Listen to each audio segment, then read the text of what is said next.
తో పాటు ఈ క్షేత్రంలో ఉన్న శక్తి కూడా మాకు కనపడిందండి. అద్భుతమైన శక్తి కనపడింది. ఎందుకంటే ఆంజనేయ స్వామి వారి విగ్రహాన్ని చూస్తున్నప్పుడు నాకు ఒక విచిత్రమైన భావన కలుగుతూ ఉంటుంది. ఇప్పుడు కాదు, ప్రతిసారి కూడా.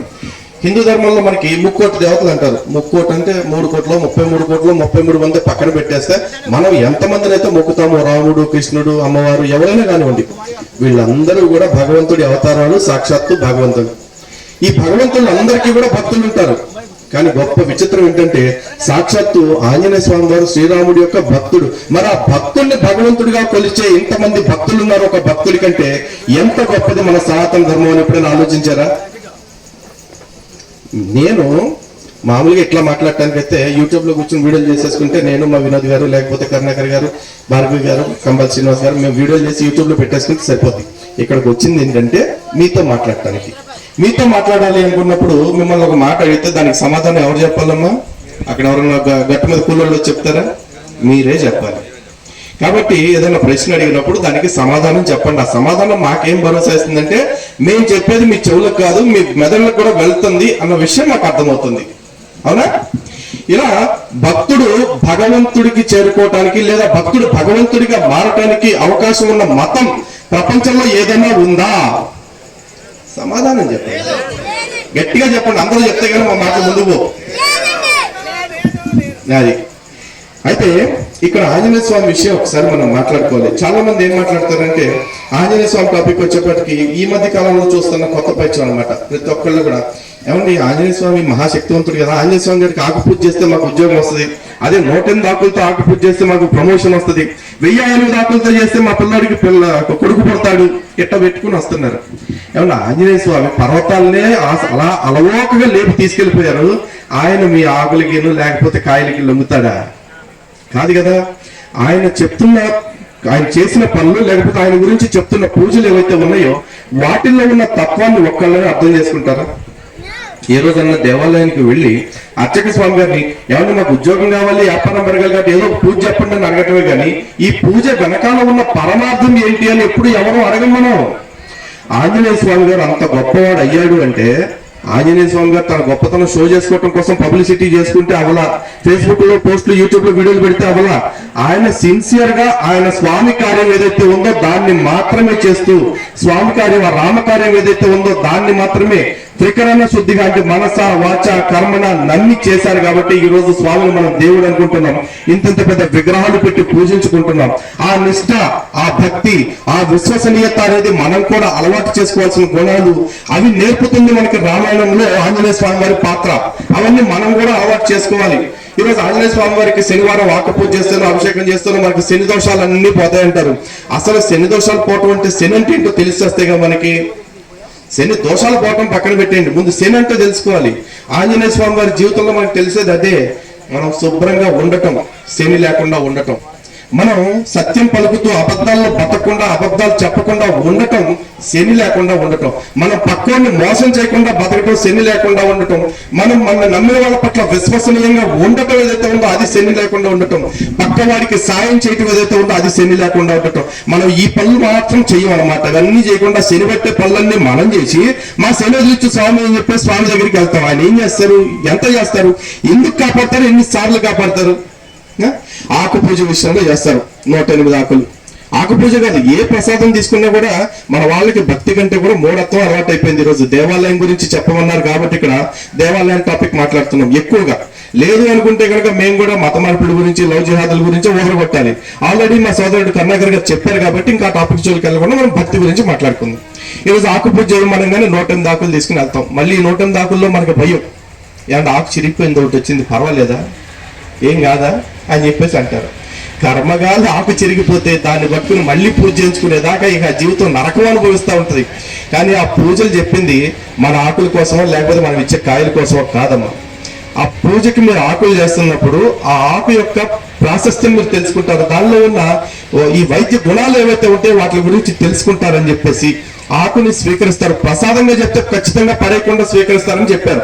ఈరోజు 108 ఆకులతో పూజ చేయగానే ఆ 108 ఆకుల్లో ఒకటి తీసుకెళ్తారు, చెవులో పెట్టుకుంటారు, ఇంకోటి తీసుకెళ్లి పుస్తకంలోనూ టేబుల్లోనూ పెట్టుకుంటారు, మిగతా చెత్తకుండలో పడేస్తారు. కాదు, ఆ తమలపాకు ఏదైతే ఉందో దాని ప్రాసెస్ తెలుసుకోవాలంటే ఇప్పుడు నేను చెప్తే మీకు నమ్మకపోవచ్చు. ఈ మధ్య గూగుల్ చెప్తే ఎక్కువ మంది నమ్ముతున్నారు కాబట్టి గూగుల్ చేసుకోండి, తమలపాకు తింటే ప్రయోజనాలు ఏంటి అని చెప్పేసి చాంతాడంత కథ చెప్తారు. అందులో అజీర్ణం ఒకటి, లేకపోతే గొంతు సమస్యలు ఒకటి, రక్తశుద్ధి ఒకటి, ఇట్లాంటివన్నీ చెప్తా ఉంటారు.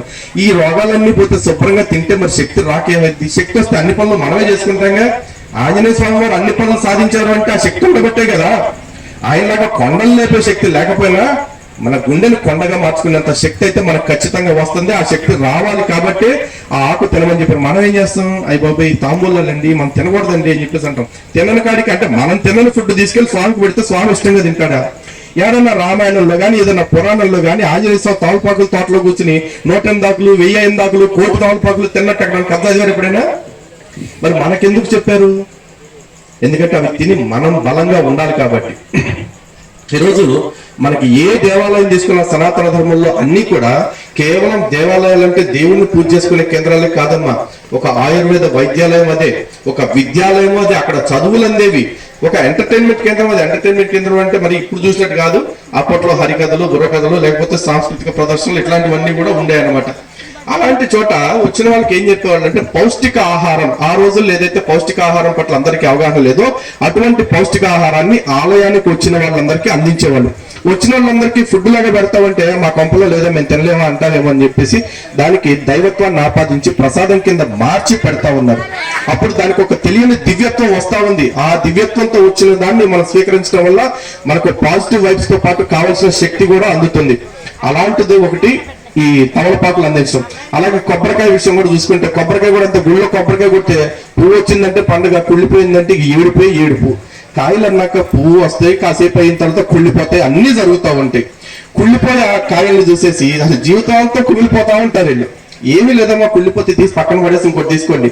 కొబ్బరికాయ అనే కాన్సెప్ట్ ఎందుకు పెట్టారంటే కొబ్బరి లేదా ఇప్పుడు ఇదివరకు చెప్తున్నా ఇవన్నీ మనందరికి ఎట్లా అయిపోయిందంటే పొరిగింటి పుల్లకూర వచ్చి లలిత్ కుమార్ కరుణాకర్ వినోద్ గారు చెప్తే మనకి ఎక్కదు. మనకి గూగుల్ చెప్తే ఎక్కిద్ది, నాసావుడు చెప్పాడంటే ఎక్కిద్ది. కాబట్టి గూగుల్ చేసి చూసుకోండి కొబ్బరి బెల్లం తింటే ప్రయోజనాలు ఏంటి అని చెప్పేసి. దానివల్ల ఐరన్ కంటెంట్ అందుతుంది బాడీకి, లేకపోతే బోన్స్ గట్టి పడతాయి, కాల్షియం మంచిగా దొరుకుతుంది అని చెప్పాం అనుకోండి, అప్పుడు నమ్ముతారుగా. మన దేవాలయాల్లో ఇచ్చే ప్రతి ప్రసాదం వెనకాల ఉద్దేశం కూడా అదే. నిజానికి శివాలయాల్లో అభిషేకం విషయంలో కూడా చెప్తారు, పంచామృతాలతో అభిషేకం చేస్తారు. ఇప్పుడంటే ఫ్యాషన్ ఎక్కువైపోయి కుంకుమ, బూడిద అన్ని వేస్తా ఉన్నారు. మర్చిపోండి, శివాలయంలో అభిషేకం చేయాలంటే శుద్ధమైన గంగాజలంతోనే చేయాలి. కానీ తర్వాత ఈ పౌష్టికాహారం ప్రజలందరికీ అందాలి అన్న ఉద్దేశంతో దానిలో పంచామృతాలతో అభిషేకం చేసి దాన్ని తీర్థంగా ఇవ్వటం వచ్చింది. అయితే ఈ కాన్సెప్ట్ అర్థం చేసుకోలేని కొంతమంది సినిమా సన్నాసులు ఏం చేస్తారంటే ఏమంటే 20 రూపాయలు పెట్టి పాల ప్యాకెట్ వేస్ట్ చేసే వదిలి ఆ పాల ప్యాకెట్ తో పేదలకు పాలు పంచవచ్చు కదా అంటారు. అదే చెప్తే మొండగోపీడు 200 రూపాయలు పెట్టి ఆ సినిమా చూసి డబ్బులు వేస్ట్ చేసే కంటే ఆ 200 పెట్టి పేదవాళ్ళకి అన్నం పెట్టొచ్చు కదా అని చెప్పడం వెళ్ళాడు. ఎందుకంటే ఇదేది మనమే, హిందువులే కదా వింటాము కాబట్టి హిందువులకే సొత్తపోసు కబుర్లు అని చెప్తా ఉంటారు. కానీ మన దేవాలయంలో మనం పారపోస్తున్నామని వాళ్ళు ప్రచారం చేసుకుంటున్న అభిషేకం వెనకాల, పాల వెనకాల ఇంత ఆరోగ్య రహస్యాలు ఉన్నాయి. ఇదే కాదు, దేవాలయంలో జరిగే ప్రతి దాని వెనకాల ఏదో ఒక తత్వం ఉంటుంది, ఏదో ఒక రహస్యం ఉంటుంది. అది ఆధ్యాత్మికం కావచ్చు, మానసికం కావచ్చు, భౌతికం కావచ్చు, సామాజికం కావచ్చు, సాంకేతికమైనది కావచ్చు. ఖచ్చితంగా ఈ కారణాలన్నీ ప్రతి దాని వెనకాల ఉంటాయి. కానీ ఇవన్నీ మనకి ఎప్పుడు తెలుస్తాయంటే మనం బయటికి వెళ్ళిన ప్రతిసారి, ఆలయానికి వెళ్ళిన ప్రతిసారి ఆ గుడి మనకి ఏదో ఒకటి చెప్పాలని ప్రయత్నం చేస్తూనే ఉంటుంది. కానీ మనం గుడి చెప్పేది వినం, గుడిలో పంతులు గారు చెప్పేది వినం. ఇంకొంతమంది ఈ మధ్య గుడికి వెళ్ళిపోయి లోపల కూడా వెళ్ళట్లా, బయట నుంచే ఫ్లయింగ్ కిస్లు వేస్తున్నారు దేవుడికి. ఫ్లయింగ్ కిస్లు వేసేసి ఇటు నుంచి ఇట్టే వచ్చేస్తా ఉన్నారు. మరి ఇలాంటివన్నీ ఉంటే మనకి గుడిలో ఏముంది, ఆ గుడికి వెళ్తే తెలుసుకునేది ఏముంది, అసలు మనం బతికేది ఇంకేంది, ఎందుకు ఇంకా దానివల్ల ప్రయోజనం ఏముంది చెప్పండి? ఏమీ లేదు. కాబట్టి దయచేసి ప్రతి ఒక్కళ్ళు కూడా వీలైతే వారానికి ఒకసారి లేదా కనీసం 15 రోజులకు ఒకసారి అయినా సరే, ఇంకా అదృష్టం బాగుంటే ఎవరికైనా గొప్ప యోగం ఉందంటే ప్రతిరోజు ఒకసారి దేవాలయ దర్శనం, ఏదో ఒక దేవాలయానికి వెళ్ళండి. దేవాలయానికి వెళ్ళి కాస్త సమయాన్ని అక్కడ గడపండి. మీకు ఇంకాస్త సమయం ఉందనిపిస్తే రోజు అడగకపోయినా కనీసం వారానికి ఒకసారి అక్కడ ఉండే అర్చక స్వామి వారిని కలిసి, స్వామి ఈ గుడి ప్రాశస్త్యం ఏంటి, ఇక్కడ ఉన్న దేవుడి యొక్క కథలు ఏమిటి అని అడగండి. దానివల్ల ఏం నష్టం లేదమ్మా. ఇప్పుడు చాలా మంది ఏమనుకుంటారంటే ఇక్కడికి వెళ్ళిపోయి పంతులు గారిని అడిగితే మనకి ఏమి తెలియదు అనుకుంటారేమో అనుకుంటాడు. మీరు ఎవరిని ఏమి ఎవరిని ఏదైనా అడిగారు అనుకోండి, నాకు ఇది చెప్పండి అని, ఆ కాసేపే మీకు ఏమీ తెలియదు అనుకుంటారు. అదే మీరు ఎప్పటికీ అడగకుండా ఉన్నారనుకోండి, లైఫ్ టైం మీరు ఏమీ తెలియని వాళ్ళ కింద మిగిలిపోతారు. కాబట్టి అడగండి, అడిగి తెలుసుకోండి, తెలుసుకున్నది ఆచరించండి. అలా ఆచరిస్తున్నప్పుడు మాత్రమే మనం బాగుంటాం, మన ఆలయాలు బాగుంటాయి. మీరు ఎంతమంది చిన్నప్పుడు చదువుకున్నప్పుడు అక్కాలు చదువుకున్నారు? చేతులు ఎత్తున్నాం. ఆ అంటే ఏంటి? ఆ అంటే కొంచెం మనం మార్చి మన పిల్లలకి ఈ పాఠాలన్నీ బడిలో నేర్పుతారు. ఆ అంటే అమ్మ, ఆ అంటే ఆవు, ఈ అంటే ఇల్లు, ఈ అనగానే మళ్ళీ ఏగాని వస్తారు. ఈ ఏగల పోతే మంది కాదు, ఈ అంటే ఈశ్వరుడు మనవాడు. కానీ వాస్తవం ఏంటంటే ఇప్పుడు మన పిల్లలకి నేర్పాల్సింది, ప్రతి ఒక్కరిని దేవాలయానికి వెళ్ళి అలవాటు చేయండి. ఆ అంటే అర్చకుడు, ఆ అంటే ఆలయం నేర్పండి. ఇది మనం నేర్పాల్సింది. ఎందుకంటే దేవుడే కావాలి అంటే మనకి ఇగో ఇక్కడ కూడా దేవుడు ఉన్నాడు, ఈ మైక్ లో కూడా దేవుడు ఉన్నాడు, ఆ కెమెరాల్లో దేవుడు ఉన్నాడు, మీలో ఉన్న ప్రతి ఒక్కళ్ళలో దేవుడు ఉన్నాడు, అహం బ్రహ్మాస్మి అనుకునే నాలో కూడా దేవుడు ఉన్నాడు. కానీ గుడికి వెళ్తే అక్కడ ఆ స్వామితో పాటు అర్చక స్వామి ఉంటారు. మన ప్రార్థనలు, లేకపోతే మన పూజలు, మన కోరికలు ఏవైతే ఉన్నాయో ఆయన శాస్త్రోక్తంగా భగవంతుడికి నివేదన చేస్తారు కాబట్టి మనం గుడికి వెళ్తున్నాం.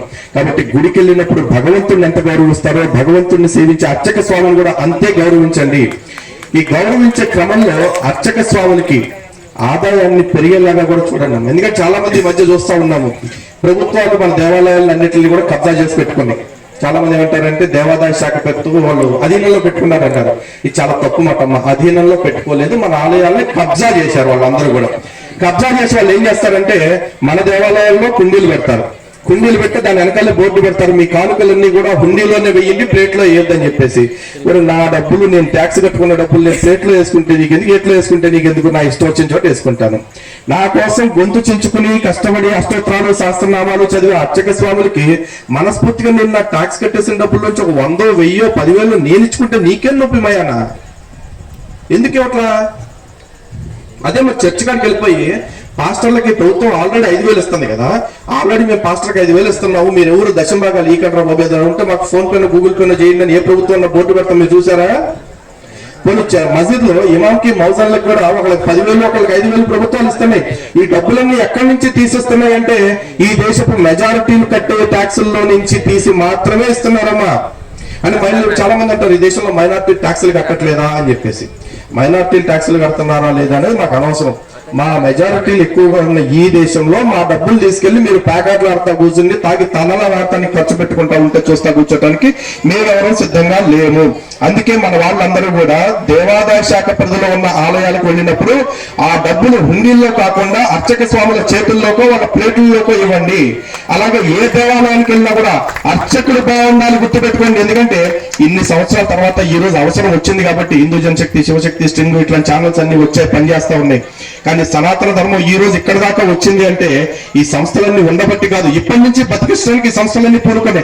కానీ ఇప్పటిదాకా ఇక్కడికి వచ్చింది అంటే మాత్రం ఆలయం ఉంది, ఆలయంలో అర్చకుడు ఉన్నారు కాబట్టి సనాతన ధర్మం ఇక్కడ దాకా వచ్చింది. ఇలా ధర్మాన్ని ఇన్ని వేల సంవత్సరాల నుంచి బ్రతికిస్తున్న ఈ ఆలయాన్ని బ్రతికించాల్సిన బాధ్యత ప్రతి హిందూ పైన ఉంది. అటువంటి బాధ్యతను మీరందరూ గుర్తెరుగుతారని మనస్ఫూర్తిగా నమ్ముతూ మరొకసారి మనకి ఎప్పుడు తెలుస్తుంది అంటే ఆ ధర్మాన్ని మనం ఆచరించి చూపించినప్పుడు మాత్రమే తెలుస్తుంది. ఆచరించి చూపించే దానిలో గొప్పది ఏంటో తెలుసా? సత్యం వద ధర్మం చర.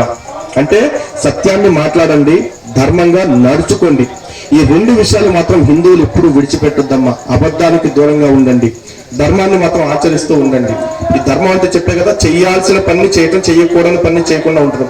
దీన్ని ఆచరించకుండా, దీన్ని పాటించకుండా చివరికి క్రైస్తవులు, ముస్లింలు కూడా బతకలేరు. వాళ్ళు కూడా మన ధర్మశాస్త్రంలో చెప్పిన ధర్మాలు ఏవైతే ఉన్నాయో వాటి ప్రకారమే బ్రతుకుతారు. వాళ్ళకి ఇంకో ఆప్షనే లేదు. ఇటువంటి ధర్మాన్ని చివరికి అసలు మేము దేవుణ్ణే నమ్మ, ధర్మం అనేది లేదు అని చెప్పే నాస్తికులైనా సరే ఇదే ఆచరించాలి. అంత గొప్పది సనాతన ధర్మం. కాబట్టి ఈ సనాతన ధర్మం గొప్పతనాన్ని మీరు తెలుసుకోండి. మాలాంటి వాళ్ళు చెప్పే ఛానల్స్ చూడండి, హిందూ జనశక్తి, శివశక్తి, స్ట్రింగ్, భార్గవి కళ్యాణి గారి వీడియోస్ అన్ని చూడండి. చూసి ప్రతి ఒక్కళ్ళు మేము మాట్లాడే మాటలు ఇంకో 10 మంది దగ్గర చెప్పండి. అలాగే ఇక్కడికి వచ్చినప్పుడు నాకు ఇంకొక గొప్ప వ్యక్తి పరిచయం అయ్యారు, కంబాల శ్రీనివాస్ గారు. యాక్చువల్ నేను చూశానండి, చాలా మంది డబ్బు ఉంటుంది ఉందండి, డబ్బును వెళ్ళి కోటీశ్వర్లు ఇవ్వాలి అందుకోకుండా ఉన్నారు. కానీ ఆ కోట్ల రూపాయలు ఏం చేయాలో తెలియక స్విస్ బ్యాంకుల్లో దాచే వాళ్ళని చూశాను, లేకపోతే నేలమాలిగలు దొరిసి భూముల్లో దాచుకునే వాళ్ళని చూశాను. ఇందాక నాతో మాట్లాడతాను అన్నారు, నాకు ఈ సేవా కార్యక్రమాలు చేయడానికి పొటెన్షియాలిటీకి అసలు నాకు లిమిట్ ఏం లేదండి, ఎంతకాలంటే అంత చేద్దాం.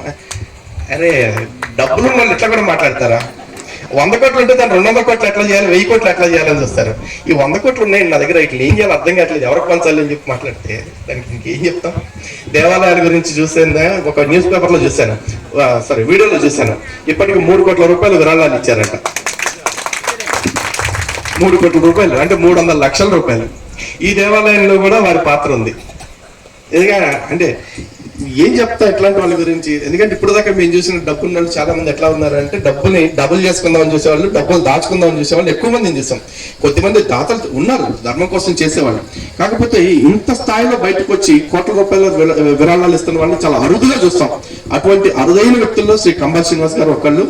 And at the same time ఈ రోజు నాతో పాటు ఇక్కడికి విచ్చేసిన మా మిత్రులు కరుణాకర్ గారి గురించి కూడా నేను ఒక మాట చెప్పాలండి ఖచ్చితంగా. ఎందుకంటే శివశక్తి అనే సంస్థ గురించి ఈరోజు చాలా మందికి తెలిసే ఉంటుంది, ఫేస్బుక్లో యూట్యూబ్లో అందరూ చూసే ఉంటారు. కానీ ఈ శివశక్తితో ప్రారంభమైన కాడి నుంచి ఈ రోజు వరకు వస్తున్న ప్రమాదాలు మీలో ఎవరికైనా తెలుసా? నాకు కానీ, కరుణాకర్ గారికి కానీ, వినోద్ గారికి కానీ.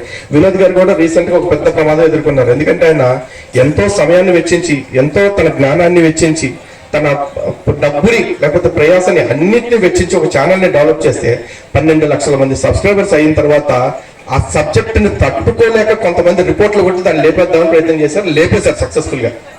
అయినా కూడా ఏమాత్రం కుంగిపోకుండా తను ఇంకో ఆల్టర్నేట్ ప్లాట్ఫామ్ క్రియేట్ చేసుకుని తను ముందుకు తీసుకొచ్చే ప్రయత్నం చేస్తూ ఉన్నారు. అలాగే కరుణాకర్ గారికి మాకు కూడా సేమ్ థ్రెడ్స్ ఉంది. మా ఛానల్ కూడా ఉంచుతారో ఊరగొడతారో ఎప్పుడు పీకుతారో తెలియదు, అయినా కూడా ఏదో మొండిగా వెళ్తున్నాం. కారణం ఏంటంటే మాకు మా ధర్మం మీద నమ్మకం, మా ధర్మంలో ఉన్న మీలాంటి హిందూ బంధువులు అందరి మీద నమ్మకం. ఆ నమ్మకంతో మేము ముందుకు పోతా ఉన్నాం. అలాగే ఈరోజున కళ్యాణి గారు, ఆవిడ ఆడపిల్ల. చాలా మంది చెప్తున్నారు ఇందాక నుంచి ఆడపిల్ల కాదు ఆడపులి అది అని చెప్పేసి.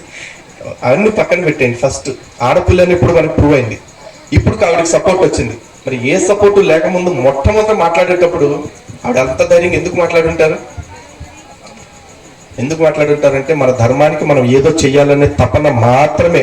ఆ రోజున నాకు పేరు వస్తుంది, నేను ఈ స్థాయికి వస్తాను, లేకపోతే నాకు ఎంతమంది ఫ్యాన్స్ వస్తారన్న ఆలోచన ఆవిడకి కూడా ఉండరు. ఆవిడకే కాదు, మాకు ఎవరికి కూడా లేదు.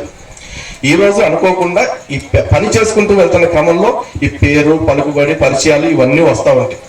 ఈ రోజు ఆంజనేయ స్వామి విషయంలో తీసుకుంటే ఆంజనేయ స్వామి వారిని ఎంత గొప్పగా ఆదర్శంగా మేము తీసుకుంటామంటే కూడా కారణం అదే. ఈరోజు ఆంజనేయ స్వామి సాక్షాత్తు భగవంతుడు అయ్యారు అంటే రామాయణంలో ఆయన ఎక్కడా కూడా నేను ముందుంటానని చెప్పి ఆయన అల్లా. రాముల వారు ఆజ్ఞ ఏదైతే ఇస్తారో ఆజ్ఞను మాత్రమే శిరసా వహిస్తూ కొన్ని చోట్ల మాత్రం చూసి రమ్మంటే కాల్చి వచ్చే పనులు చేశారు. కానీ ఆయన ఎక్కడా కూడా స్వామి ధిక్కరణ చేయకుండా పనిచేశారు. ఈ రోజున హిందూ సమాజానికి కూడా కావాల్సింది ఏంటంటే అటువంటి హనుమంతుళ్ళు కావాలి. ఎంతమంది కావాలంటే 1 కోటి మంది కావాలి. ఈరోజు భారతదేశాన్ని మళ్ళీ హిందూ దేశంగా మార్చుకోవాలన్నా, భారతదేశాన్ని కనీసం ఇప్పుడున్న స్థితిలో అన్నా ఇంతకంటే దిగజారకుండా కాపాడుకోవాలన్నా ప్రతి ఒక్కరూ ఒక్కొక్క హనుమంతుల్లాగా మారాలి. అందుకే మీ అందరికీ ఒక్కసారి గట్టిగా చెప్తాను, మీరు కూడా శక్తి వంచన లేకుండా ఎంత గట్టిగా చెప్పగలరో అంత గట్టిగా చెప్పండి. జై బజరంగబలి, జై బజరంగబలి, జై బజరంగబలి, జై శ్రీరామ్, భారత్ మాతా కీ, భారత్ మాతా కీ, భారత్ మాతా కీ.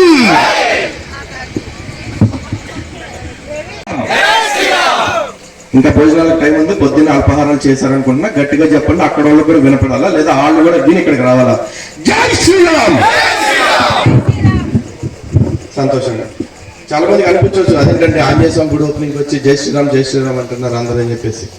అందరికీ తెలిసిందే ఆంజనేయ స్వామి కాదు, ఎవరికైనా సరే రామాయణంలో చూసుకుంటే ఇంక్లూడింగ్ రాముడి కంటే కూడా శక్తివంతం ఏదైనా ఉంది అంటే అది రామనామమే. ఎందుకంటే సాక్షాత్తు రాముడు లంకకి చేరాలి అంటే వానరులు కట్టిన వారధి కావాల్సి వచ్చింది. కానీ ఆంజనేయ స్వామికి నోట్లో ఉన్న రామనామం సరిపోయింది, అంత గొప్పది రామనామం. అందుకే మేము రామనామంతోనే ప్రారంభిస్తాం. ఎవరైనా వ్యక్తులు ఇద్దరు కలిసినప్పుడు కూడా ఎదురు పడ్డప్పుడు కూడా నమస్కారం అండి, హాయ్, హలో, బాయ్ ఇట్లా చెప్పుకోవటాలు జై శ్రీరామ్ ఇలాగే చెప్పుకుంటాం, ఇలాగే పలకరించుకోవాలి. ఎందుకంటే రామనామం మాత్రమే మన తరింపు చేసే తారక మంత్రం. కాబట్టి ఆ నామంతోనే పలకరించుకుందాం ఇక నుంచి ప్రతి ఒక్కళ్ళం కూడా.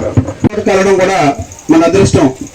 మీరు చెప్పే ప్రతిదీ కూడా మీకు మొదట్లో చెప్పాను, ప్రతి ఒక్కరు కూడా మన లోపలికి చొచ్చింపు చేసుకోవాలి. ప్రతి ఒక్కరు కూడా కిందకి రావాల్సిందిగా కూర్చున్నాం.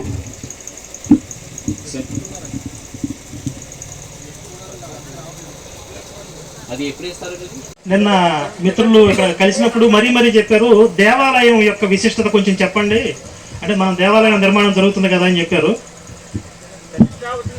నిజంగా చెప్పాలంటే దేవాలయం విశిష్టత ఈరోజు మనం కొత్తగా చెప్పాల్సిన అవసరం లేదు. కాకపోతే వాటిని మనం సంరక్షించుకోవడం అనేది ఎంత ఆవశ్యకత అనేది ఈరోజు ఒక 2 మాటలు చెప్పే ప్రయత్నం చేస్తాం. దేవాలయాలు అనేవి సమాజానికి గుండెకాయలండి. మనం ప్రతిరోజు స్నానం చేస్తాం కదా. ఎందుకు ఒకరోజు స్నానం చేస్తే సరిపోతుంది కదా, మరి రోజు ఎందుకు చేస్తాం? ఎందుకంటే ఒకరోజు స్నానం చేసినా మళ్ళీ మళ్ళీ శరీరం మీదకి మురికి చేరుతుంది. ఆ మాలిన్యాలు అనేవి శరీరం మీదకి వస్తాయి. అలాగే మనసులో కూడా కొన్ని మాలిన్యాలు చేరుతూ ఉంటాయి. మరి మనసుకు కూడా స్నానం అవసరం కదా. మరి ఆ మనసుకి స్నానం చేయించాలి అంటే కొన్ని పవిత్రమైనటువంటి ఆలోచనలతో మన మనసుని ఆలోచనలను సంస్కరించుకోవాలంటే అక్కడ కేవలం దేవాలయంలో మాత్రమే ఇది సాధ్యం అవుతుంది. కాబట్టి దేవాలయాలు అనేవి ఉంటే మన మనసుని పవిత్రం చేస్తాయి. ప్రతిరోజు దేవాలయానికి వెళ్ళేవాడు హాస్పిటల్కి కూడా వెళ్ళాల్సిన అవసరం లేదు. ఎందుకంటే వాళ్ళకంత మనోబలం, ఆ మనోధైర్యం అనేది చేకూరుతుంది. అలాగే దేవాలయాలు అనేవి శక్తి కేంద్రాలు. దీనికి సంబంధించి కూడా ఈ పాస్టర్లు అడుగుతూ ఉంటారు మమ్మల్ని, మీరు గ్రహణం రోజు దేవాలయాలు మూసేస్తారు, మా చర్చిలు అయితే మూసేది తెలుసా అంటే, మీ దేవాలయాల కంటే మా చర్చిలో పవర్ఫుల్ అన్నాడు. నేను అన్నాను, ఒరే సన్నాసి, ఇప్పుడు ఏదైనా ఉపద్రవం వస్తుంది, వాతావరణం బాగాలంటే పవర్ ఎక్కడ ఉంటుంది? ట్రాన్స్ఫార్మర్ దగ్గర జాగ్రత్తలు తీసుకుంటారు. దేవాలయాల్లో పవర్ ఉంటుంది కాబట్టి అక్కడ మూసేసి జాగ్రత్తలు తీసుకుంటారు. మీ చర్చిలో ఎలాంటి పవర్ ఉండదు కాబట్టి జాగ్రత్తలు తీసుకోవాల్సిన అవసరం లేదు. తెలుసుకున్నా మూసుకున్నా ఒకసారా? గవర్నమెంట్ ఆఫీసులు కూడా మూయరు కదా. ఎందుకంటే దేవాలయాలు అనేది శక్తి కేంద్రాలు. ఇప్పుడు ఎలా అయితే సూర్యరశ్మిని గ్రహించి సూర్యకాంతితో సోలార్ ప్లేట్లు పెట్టి ఎనర్జీగా మారుస్తున్నావా లేదా, పవర్ తయారు చేస్తున్నావా లేదా, అలాగే విశ్వంలో ఉన్నటువంటి కాస్మిక్ ఎనర్జీని దేవాలయాల్లో ఉన్నటువంటి వ్యవస్థ, శక్తి యంత్రాలు కావచ్చు, ధ్వజస్తంభాలు కావచ్చు, అవన్నీ కూడా గ్రహించి అక్కడికి వచ్చినటువంటి భక్తులకి ప్రసరించే విధంగా మన పెద్దవాళ్ళ వ్యవస్థను ఏర్పాటు చేశారు. దీంట్లో ఉన్నటువంటి టెక్నాలజీ కానీ, సైన్స్ కానీ ఇవన్నీ తెలియని సన్నాసులు దేవాలయాల గురించి మాట్లాడుతూ ఉంటారు. ఇప్పటికీ చరిత్రలో మనం ఎన్నో దేవాలయాలను పోగొట్టుకున్నాం. అంటే ఈ సన్నాసులకి దేవాలయాలను నిర్మించే టెక్నాలజీ లేదు. చూడండి ఎంత అద్భుతమైన కట్టడాలు ఉంటాయి దేశవ్యాప్తంగా. వీటిలో అలాంటి ఏ ఒక్క కట్టడాన్ని వీళ్ళు కట్టగలరా? కొన్ని వేల సంవత్సరాల నుంచి ఉన్నటువంటి దేవాలయాలు కూడా ఉన్నాయి. వీళ్ళు తిప్పి కొడితే 1000 సంవత్సరాల ముందుకెళ్తే అలాంటి కట్టడాలు ఉండవు. మరి వేల సంవత్సరాల నుంచి అంత దృఢంగా ఉన్నటువంటి నిర్మాణాలని ఆ రోజుల్లో అంత పెద్ద పెద్ద బండరాలని ఒక క్రమ పద్ధతిలో పేర్చి ఎలా చేయగలిగారు? మరి అలాంటి మహత్తరమైనటువంటి దేవాలయాల్ని ఈ సన్నాసులు చూడలేక కూలగొట్టడం, ధ్వంసం చేయడం జరిగింది. కొన్ని అయితే ఏమీ చేయలేక వదిలేశారు. కూలగొట్టడానికి వచ్చారు, ఎలా కూలగొట్టాలో తెలియక వీళ్ళకేం చేతగా వదిలేశారు. అంటే కట్టే టెక్నాలజీ లేదు, వాటిని కూలగొట్టే టెక్నాలజీ కూడా లేదు వీళ్ళకి. కాబట్టి మన తక్షణ కర్తవ్యం ఏంటంటే ఇలా అలాగే మన దేవాలయాలు అన్నింటినీ కూడా మనం తిరిగి సాధించుకోగలగాలి. ఆ క్రమంలో ఈ మధ్య కాలంలోనే మనందరికీ తెలిసిందే, అయోధ్యలో రామాలయం అనేది చాలా వైభవోపేతంగా మనం అక్కడ అంగరంగ వైభవంగా కార్యక్రమం నిర్వహించుకోవడం జరిగింది ప్రధాని మోదీ గారి చేతుల మీదుగా. ఇంకా కొన్ని కోల్పోయిన దేవాలయాలు ఉన్నాయి, వాటికి కూడా ప్రయత్నాలు జరుగుతూ ఉన్నాయి. అక్కడ అయోధ్యలో రాముల వారు ఏం చేశారు, ఇక్కడ హనుమంతుల వారు మరి ప్రతిష్ఠ చేసుకోబోతున్నారు. కాబట్టి దేశవ్యాప్తంగా దేశాన్ని ఏకోన్ముఖంగా నడిపించగలిగేది ఒక రాముడు, కృష్ణుడు, అలాగే రాముల వారికి దాసానుదాసులైనటువంటి హనుమంతుడు. వీళ్ళని మనం అందరం కూడా ముందు పెట్టుకుని మనం ధార్మిక మార్గంలో ముందుకు వెళదాం. జై శ్రీరామ్. అలాగే హనుమంతుల వారి యొక్క విగ్రహ ప్రతిష్ఠ మహోత్సవానికి నిర్వాహకులు ఇంకా వేరే ఎవరినైనా పెద్దవాళ్ళని పిలవచ్చు, సినిమా వాళ్ళనో రాజకీయ నాయకులను పిలవచ్చు. కానీ ఇక్కడ జరుగుతున్నటువంటి ఈ భక్తి కార్యక్రమానికి ధర్మం కోసం నిరంతరం శ్రమిస్తున్నటువంటి మిత్రులు కొంతమంది ఉన్నారు. వాళ్ళని పిలిచి వాళ్ళ ద్వారా ఈ కార్యక్రమం జరిగిస్తే గౌరవప్రదంగా ఉంటుందని చెప్పి మాకు ఈ గౌరవాన్ని కల్పించినటువంటి నిర్వాహకులకి నా హృదయపూర్వకంగా ధన్యవాదాలు తెలియజేస్తూ ఉన్నాను.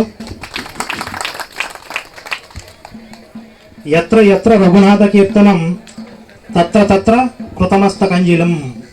ఎక్కడైతే రాముల వారి యొక్క భజన అర్చన జరుగుతూ ఉంటుందో అక్కడ హనుమంతుల వారు అంజలి ఘటించి ఆయన కళ్ళల్లో నుంచి ఆనంద బాష్పాలు కారుతూ ఆయన ఆ తన్మయత్వంలో నిలబడి చూస్తూ ఉంటారు అని చెప్పి పెద్దవాళ్ళు చెప్తూ ఉంటారు. రాముడికి హనుమంతుడికి ఉన్నటువంటి బంధం అలాంటిది. అలాగే మీరు దాన్ని మనం రివర్స్లో చూస్తే కనుక హనుమంతుణ్ణి మనం అర్చిస్తే రాముల వారు ప్రసన్నం అవుతారు, సీతారాముల వారు వాళ్ళిద్దరూ కూడా ఆనందిస్తారు. అలాగే రాముడిని కీర్తిస్తే హనుమంతుడు ఆనందపడుతూ ఉంటాడు. ఇది ఎందుకు చెప్తున్నాను అంటే ఈ మధ్య కొన్ని మతాలు వస్తూ ఉంటాయి.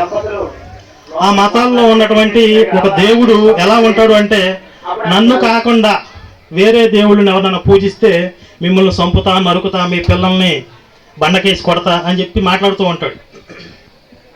ఆ మతం ఏంటి అనేది, వాళ్ళ పేర్లు ఏంటని మరి మీ అందరికీ తెలుసో లేదో, వాళ్ళ పేర్లు చెప్పమన్నా కూడా చెప్తాను, నాకేం భయం లేదు. ఎందుకంటే నా మతంలో నుంచి వచ్చినవాడిని, ఇవన్నీ మీకు తెలియాలి. జనరల్గా భక్తి గురించి, ప్రవచనాల గురించి చాలా మంది చెప్తూ ఉంటారు, ఇలాంటి విషయాలు ఎవరు చెప్పరు. కాబట్టి ఒక బురదలో దిగుతున్నారు, ఆ మురుగుంటలో దిగటానికి ముందు అక్కడ ఏముంది అనేది తెలుసుకోవడం చాలా ముఖ్యం. కాబట్టి ఇలాంటివి మేము చెప్తూ ఉంటాం. కాబట్టి ఆ మతంలో ఉన్నటువంటి ఆ దేవుడు ఇక్కడ రాముడికి అలాగే హనుమంతుడికి ఉన్నటువంటి ఈ బంధాన్ని చూస్తే కనుక కాస్త సిగ్గుపడతాడు. అలాగే హనుమంతుల వారి యొక్క శక్తి చెప్పాలి అని అంటే, ఓ సముద్రాన్ని స్పూన్తో తోడటం లాంటిది, అది అనంతం. కానీ ఒకే ఒక సందర్భం ఉంటుంది రామాయణంలో, అసలు హనుమంతుడి యొక్క శక్తి ఏంటనేది అక్కడ తేటతెల్లం చేస్తారు జాంబవంతుడు. ఒకనాడు యుద్ధంలో మేఘనాథుడి యొక్క దాటికి మొత్తం వానరులు అందరూ కూడా, రాముడి పక్షాన వాళ్ళందరూ కూడా మూర్చపోతారు. ఎలాగో విభీషణుడు తప్పించుకుంటాడు. ఆ మేఘనాథుడి యొక్క ప్రభావానికి హనుమంతుడు ఆయనకి ఎలాంటి ప్రభావం ఉండదు. ఈ విభీషణుడు హనుమంతుడిని తోడుకొని, అసలు పెద్దవాడు ముసలివాడైనటువంటి వృద్ధుడైనటువంటి జాంబవంతుడు ప్రాణాలతో ఉన్నాడో లేదో చూద్దామని చెప్పి ఆ జాంబవంతుడి దగ్గరికి వెళ్తారు. వెళ్ళి ఆయన పలకరించిన తర్వాత ఆ జాంబవంతుడు అంటాడు, నాయనా విభీషణ, నిన్ను నీ గొంతు చేత, నీ కంఠం చేత గుర్తుపడుతున్నాను, కళ్ళు తెరవలేకపోతున్నాను. అయితే ఒక విషయం చెప్పు, అంజనాసుతుడైనటువంటి హనుమంతుడు ప్రాణాలతో ఉన్నాడా లేడా అని అడుగుతాడు. విభీషణుడు ఆశ్చర్యపోతాడు. అదేంటి తాత, నువ్వు పెద్దవాడివి, రామలక్ష్మణుల యోగక్షేమాల గురించి కదా అడగాల్సింది మొట్టమొదటిగా, నువ్వు హనుమంతుడి గురించి అడుగుతున్నావు ఏంటి అని అంటే, నాయన హనుమంతుడు ఒక్కడు ప్రాణాలతో ఉంటే మొత్తం వానర జాతి అంతా బ్రతికి లేకపోయినా కూడా వాళ్ళు జీవించినట్లే, మళ్ళీ హనుమంతుడు బ్రతికించగలడు. అదే వానర జాతి అంతా జీవించి హనుమంతుడు ఒక్కడు లేకపోతే మనందరం చచ్చిన వాళ్ళతో సమానం అని చెప్తాడు. ఇది హనుమంతుడి యొక్క శక్తి. రామాయణంలో మొత్తం 7 కాండల్లో సుందరకాండ మొత్తం హనుమంతుల వారి యొక్క కార్యాల గురించే ఉంటుంది. ఇక్కడ కార్యసిద్ధి హనుమాన్ని ప్రతిష్ఠించారు. ఒక కార్యాన్ని ఎలా సాధించాలి అనే దానికి హనుమంతుడిని మించినటువంటి ఇంకొక క్యారెక్టర్, ఇంకొక పాత్ర మనకి ఎక్కడ కనపడదు. మనం సహజంగా హనుమంతుని చూడంగానే భుజబలం అనుకుంటాం, కానీ ఆయనకి ఉన్నటువంటి మరో విశిష్టత ఏంటంటే బుద్ధిబలం కూడా. హనుమంతుడిని స్మరిస్తే మనకి బుద్ధిర్బలం, యశోధైర్యం, నిర్భయత్వం, అరోగతం. అంటే ఆయన్ని స్మరిస్తే బుద్ధిబలం, యశస్సు, కీర్తి, ధైర్యం కలుగుతాయి. నిర్భయత్వం, ఎలాంటి భయాలున్నా పోతాయి, ఎలాంటి రోగాలున్నా, ఎలాంటి జాడ్యాలున్నా పోతాయి అని చెప్పి మనకు ఒక సూక్తి. అయితే కొంతమంది మేము ఈ సోషల్ మీడియాలో హిందుత్వం గురించి ప్రచారం చేస్తూ ఉన్నప్పుడు, ధర్మం గురించి చెప్తూ ఉన్నప్పుడు పాస్టర్లు వీళ్ళు విమర్శిస్తూ ఉంటారు హనుమంతుడిని. అంటే దేవతలందరినీ తిడుతూ ఉంటారు, పొద్దున్న లేస్తే వాళ్ళకి అదే పని అనుకోండి. అందులో భాగంగా వాళ్ళు హనుమంతుడిని ఏమంటారంటే, మీరు హనుమంతుడిని పూజిస్తున్నారు, ఆంజనేయుని పూజిస్తున్నారు, సరే మంచిది. ఒకవేళ మీకు పిల్లలు పుడితే కనుక మీ పిల్లోడికి ఒక తోక ఉంటే, ఒక కోతి మూతి అంటే హనుమంతుడు లాంటి మూతి ఉంటే కనుక మీరు ఒప్పుకుంటారా, మీరు ఇష్టపడతారా అని చెప్పి అడుగుతూ ఉంటారు సన్నాసులు. అయితే దీనికి మేము ఏ విధంగా సమాధానం చెప్తామంటే, మరి మీ మతంలో మరి ఒక ఆవిడ ఉంది, ఆవిడకి పెళ్లి కాకముందే గర్భం వచ్చింది, నాకు దేవుడు కలుపు చేశాడని చెప్పింది ఆవిడ. అలాగే మీ కూతురు కూడా పెళ్లి కాకముందే గర్భం తెచ్చుకుని నాకు దేవుడు కలుపు చేశాడంటే మీరు ఒప్పుకుంటారా అని చెప్పి మేము అడుగుతూ ఉంటాం. అయితే సరే, ఈ విషయాల పక్కన ఉంచితే, సరే హనుమంతుల వారిది వానర రూపం అనుకున్నా కూడా ఆయన అవసరమైనప్పుడు ఒక కొండనే పెగిలించుకుని వచ్చాడు. మరి మీ దేవుడు 30 కేజీలు చెక్క మొక్క మొయ్యలే కింద పడి 3 సార్లు తనులు తిన్నాడు. కాబట్టి 30 కేజీల చెక్క ముక్క మొయ్యలేని మీ దేవుడు రూపంతో కంటే హనుమంతుల వారి రూపంతో అంత బలవంతుడు జన్మిస్తే, బిడ్డగా జన్మిస్తే అంతకు మించిన ఆనందం ఏముంటుంది. అలాగే లంకా ప్రవేశం చేసినప్పుడు హనుమంతుడు అసలు సీతమ్మ వారిని ఎక్కడ దాచారో ఆయనకేం తెలియదు. ముందు రావణాసురుడి యొక్క అంతఃపురంలో, రాజభవనాల్లో వెతుకుతాడు. కానీ సీతమ్మ వారు ఇలాంటి భవనాల్లో ఆవిడ ఎందుకు ఉంటుంది, శోకంతో ఉంటుంది కదా, దుఃఖంతో ఉంటుంది కదా, నేను రాంగ్ ప్లేస్లో వెతుకుతున్నాను అని చెప్పి ఆయనకు ఉన్నటువంటి ఆ బుద్ధి సూక్ష్మత, ఏదైతే ఆ సూక్ష్మ బుద్ధి ఉందో దానితో ఆలోచించి అలా తిరుగుతూ అశోకవనానికి వెళ్తాడు. అలా ఎలాంటి క్లూ లేకుండా, తనకి ఎలాంటి పరిచయం లేనటువంటి లంకానగరంలో సీతమ్మ వారి జాడ కలిపెట్టినటువంటి హనుమంతుడు లాంటి వ్యక్తి ముందు ఏ కాలంలో పళ్ళు కాస్తాయో తెలియక అంజూరపు చెట్టు కోసం, పళ్ళ కోసం అక్కడికి వెళ్ళి కాలం కాని కాలంలో పళ్ళు లేవని చెప్పి ఆ చెట్టును తగలబెట్టిన మీ దేవుడి కంటే మాకు హనుమంతుడు లాంటి బిడ్డే కావాలి. అలాగే సీతారాముల్ని ప్రత్యక్ష దైవాలుగా భావించి, తల్లిదండ్రులుగా భావించి, వాళ్ళకి నిస్వార్థమైనటువంటి సేవ, సమర్పణ భావంతో చేసినటువంటి హనుమంతుడు లాంటి వ్యక్తి ముందు సొంత తల్లిదండ్రులను కూడా ద్వేషించండి అని చెప్పినటువంటి మీ దేవుడు లాంటి బిడ్డ మాకు అవసరం లేదు అని కూడా మనం ఈ సందర్భంగా వాళ్ళకి తెలియజేయాల్సిన అవసరం ఉంది. ఈ విధంగా కంపేర్ చేస్తే అసలు ఏ కోశాన కూడా మరి నిలబడ్డు. ఒక్క మాటలో చెప్పాలంటే మహాభారతంలో హనుమంతుడి తోకని భీముడే కదపలేకపోయాడు, మీ దేవుడైతే ఆ తోకలో ఉన్న ఈకను కూడా కదపలేడు.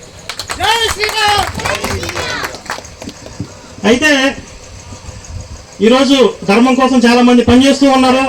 మిత్రుడు లలిత్ కుమార్ గారు కానీ, మా స్ట్రింగ్ వినోద్ కానీ, వినోద్ గారు అయితే చాలా షార్ట్ టైంలో బాగా షార్ప్గా వాళ్ళకి రాడ్లు దింపారు, ఎవరెవరికి కావాలో ఆ విధంగా.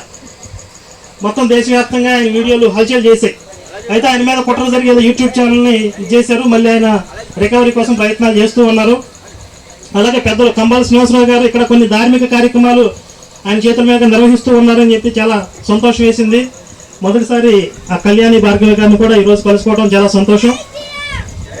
అంటే మా అందరికీ కూడా హనుమంతుడు ఆదర్శం. ధర్మరక్షణ అనేటటువంటి ఈ పనిలో మేము ఎలా ఉండాలి, మాలాంటి వాళ్ళందరూ ఎలా పని చేయాలంటే మాకు ఆదర్శంగా కనపడేది హనుమంతుడే. హనుమంతుడు రామకార్యం కోసం ఎలా నిలబడతాడు? రాముడికి యుద్ధం వచ్చింది అంటే మేనమేషాలు లెక్కిస్తా కూర్చుంటాడా, లెక్కలు చూసుకుంటాడా, ఇల్లు చక్కబెట్టుకుని వస్తానంటాడా? ఎలాంటి బెరుకు భయం లేకుండా, ఎలాంటి రెండో ఆలోచన లేకుండా ముందుకు వచ్చి తొడబట్టి నిలబెడతాడు రాముడి కోసం. అలాగే ధర్మం కోసం మేమందరం కూడా ఆ విధంగా నిలబడాలి. అలాగే మనలాంటి వాళ్ళందరూ కూడా హనుమంతుడిని ఆదర్శంగా తీసుకోవాలి. మరి త్రేతాయుగంలో ఎవరైతే రాక్షసులు ఈ వైదిక కార్యక్రమాలకి ఆటంకాలు కలిగించారో, అంటే యజ్ఞయాగాది క్రతువులు చెడగొట్టాలని చూశారో, దేవతారాధన జరగకుండా ధ్వంసం చేశారో, వాళ్ళందరూ ఈ యుగంలో, కలియుగంలో అన్ని మత ప్రచారకులుగా, పాస్టర్లుగా పుట్టారు. చూడండి, వాళ్ళకి వీళ్ళకి సేమ్ లక్షణాలు ఉంటాయి. నిజంగానే మన ఇళ్లలో దేవతా విగ్రహాలు తీసుకెళ్ళి పగలగొట్టిస్తారు కదా. మరి దేవతారాధన జరుగుతుంటే వాళ్ళు చూడలేరు, సహించలేరు. ఇంట్లో దేవత పట్టాలు అంటే బయట పడేసిస్తారు. మెడలో ఏదన్నా లాకెట్లు కానీ తాయెత్తులు కానీ ఉంటే బయటపడేయమంటారు. అంటే దేవతల యొక్క ఉనికిని వాళ్ళు సహించలేరు. కాబట్టి ఈ యుగంలో రూపాలు మార్చుకుని వాళ్ళు ఈ పాస్టర్లుగా పుట్టడం జరిగింది. మరి హనుమంతుడు మనందరికీ సైన్యాధిపతి. ఎందుకంటే ఆయన ఇప్పటికీ చిరంజీవి, కలియుగంలో ఇంకా జీవించి ఉన్నాడు.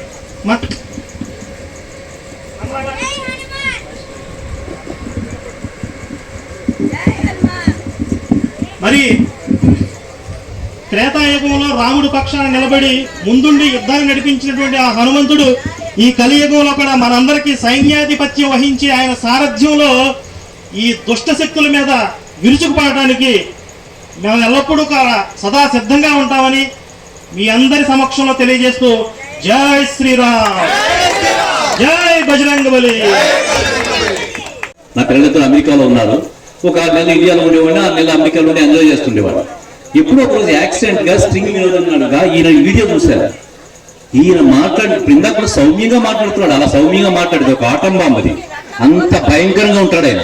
అలాగే కరుణాకర్ గారు చూశాను, తర్వాత అలా ఎవరు మళ్ళీ లలిత్ కుమార్ గారు చూశాను.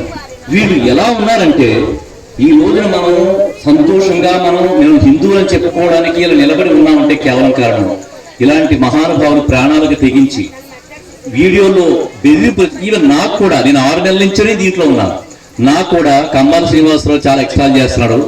లేపేద్దాం వీడిని, నా దగ్గర మెసేజ్ ఉంది, చూపించమంటే మీడియా కూడా చూపిస్తాను. నాకు కంబాల శ్రీనివాసరావు లేపేద్దామా అనే మెసేజ్ కూడా నాకు వచ్చింది. అది ఇంతమంది మేము మాకు ప్రాణాలు తెగించి యూట్యూబ్లో మా మీద బెదిరింపులు వచ్చినా కానీ మేము చాలా ధైర్యంగా ముందుకెళ్తాం. అలాంటి వాళ్ళలో రీసెంట్ గా 99 టీవీలో ఒక అమ్మాయి ఇలా మాట్లాడుతుంటే ఈ అమ్మాయి గురించి ప్రత్యేకించి ఎంక్వైరీ చేసి ఈ అమ్మాయి నాకు ఎలా మౌనిక సుకరెడ్డి ఒక అమ్మాయి ఉంది విజయవాడ, ఆ అమ్మాయి కూడా సౌమ్యంగా చెప్తే ఈ అమ్మాయి కూడా గట్టిగా చెప్తారు, సౌమ్యంగా చెప్తుంది.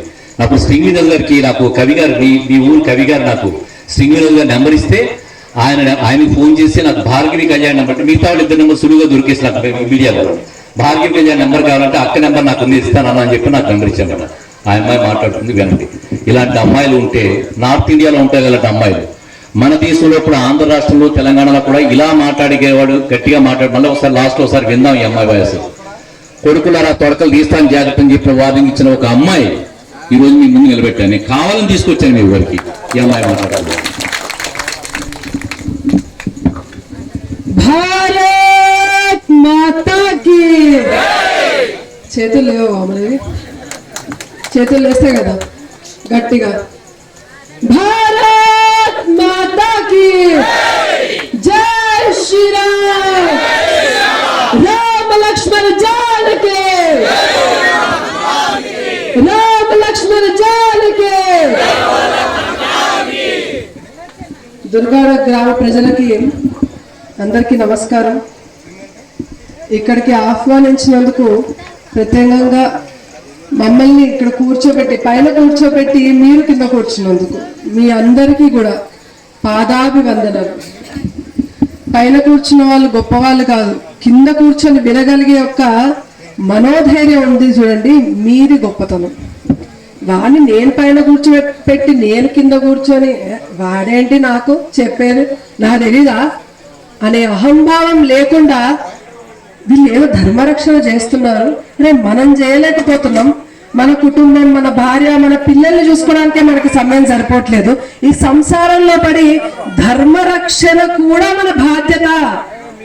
మనం పుట్టుకతోనే బాధ్యతను మన భుజస్కంధాల మీద వేసుకోవాలి అని కనీసం మనకేనే లేదు. వీళ్ళు రక్షిస్తున్నారు. ఒక 2 మాటలు చెప్పాను. మన ఊరు వరకు ఇక్కడ వరకు వచ్చారు, విందామని ముందు కూర్చున్నారు చూడండి. మీరు అందరూ మీరండి గొప్పవాళ్ళు, మీరు చాలా గొప్పవాళ్ళు. మీ పాదాభివందనం. అక్కడ అందరూ వెళ్ళి నించున్నారు కదా, ఎందుకు నించున్నారు అక్కడ అందరూ వెళ్ళి నించున్నారు? నవధాన్యాలు వేయడానిక? నవధాన్యాలు వేయడానికి. నవధాన్యాలు వేస్తే ఏమొస్తుంది? అక్కడ ప్రతిష్ఠ జరుగుతున్నది. నవధాన్యాలు వేస్తే ఏమవుతుంది? వెళ్ళి అయ్యా నా బిడ్డ పెళ్లి చేయి, దండం పెట్టుకుంటాం కదా, మొక్కుకుంటాం, మా బిడ్డ పెళ్లి కావాలి, మా అబ్బాయికి మంచి ఉద్యోగం రావాలి అనుకుంటాం కదా, మా పిల్లలు మంచిగా చదువుకోవాలి. ఇవన్నీ కోరికలు తీసుకెళ్ళి ఎంతమంది నించున్నారు? గంట అయింది. అందరు అన్న వాళ్ళు అందరు మాట్లాడైపోయింది, కానీ అక్కడ ఇంకా క్రౌడ్ ఉంది. ఎందుకు? మన కోరికలు తీర్చుకోవడానికి. సుబ్రహ్మణ్య శ్రేష్ఠ వస్తే ఏం చేయాలి ఏం చేయలేమా? ఇప్పుడు ఫర్ ఎగ్జాంపుల్ ఒక గుడిని కూల్చేసి చర్చ్ ఏదో కడుతుంటారు, మన కళ్ళ ముందే అన్యాయం జరిగిపోతుంటుంది. దాన్ని ఏం చేయలేక ఏం చేయాలి అనే క్వశ్చన్ మార్క్తో ఉన్న హిందువులందరికీ ఏం చేయాలో దారి చూపించిన వాళ్ళు నా హీరో చెప్పాలంటే. బికాస్ ఇప్పుడు ఒక నెల్లి ఏదన్నా నా డబ్బులు తీసుకున్నాడు, అడగాలి ఎట్లంటే భయం ఉన్నాడు, ఇంకొకరిని వేసుకెళ్తాం కదా, కొంతమందిని వేసుకెళ్ళి అని అడిగి మనకు జరిగిన అన్యాయాన్ని సెటిల్ చేసుకుంటాం కదా. ఇలా హిందూ ధర్మంలో భయస్థులందరినీ పులులాగా మార్చి ఇప్పుడు ఏం చేస్తున్నారు మీరు వీడియోలో ఛానల్లో అన్ని చూస్తుంటారు. సో వాళ్ళతో ఈ స్టేజ్ షేర్ చేసుకోవడం కూడా నేను చాలా అదృష్టంగా ఫీల్ అవుతున్నాను. అలాగే లలిత్ కుమార్ గారు జనాల్ని, హిందూ మతాలని, వీళ్ళందరినీ వ్యతిరేకంగా మాట్లాడే వాళ్ళని భయం కాదు కడిగి ఉతికి ఆరేస్తుంటారు అన్నమాట. సో చాలా